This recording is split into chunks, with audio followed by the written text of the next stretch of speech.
We wound up assembling the world's largest fleet of fighter jets just like this behind me. And we were professional bad guys for the Department of Defense, the Air Force. Like we would fly as aggressors, just like in Top Gun, replicating Russian and Chinese, Iranian tactics. I remember at Christmas parties in 2014, 2015, speaking to the workforce. I was like, I hope you all know, next to commercial space and what Elon's doing at SpaceX, this is the second coolest company. Like we get to be professional bad guys all the time. It was awesome. Well, so when did you first meet Elon, and how did you meet him? So it's interesting, and I almost guarantee you wouldn't remember it.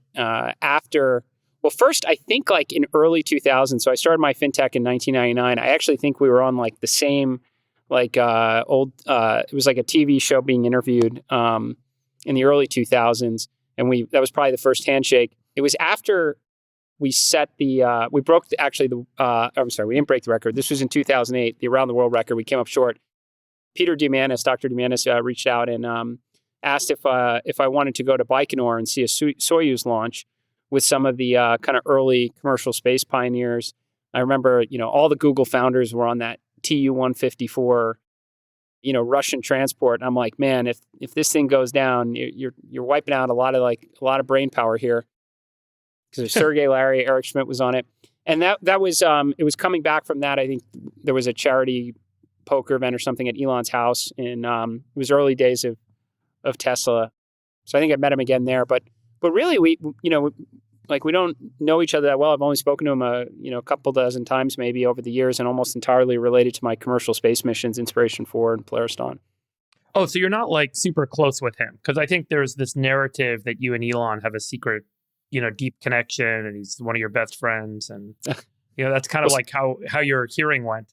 When I look on some of the video clips of how some of the senators were treating you, they're like, oh, you're doing this all for Elon. He's your best friend. And yeah, I think almost every one of the senators on both sides of the aisle made that assumption and asked a lot of questions on that. And I said, look, Elon is one of the most accomplished, if not the most accomplished entrepreneur in modern history. Every one of his companies sets out to solve some of the greatest engineering problems for all humankind. Even his, kind of super selfless service to the government of trying getting us back on, again, like I said, sound fiscal footing. I admire a lot of what he does. But honestly, and I told the senators, my connection is I paid his company to go to space twice.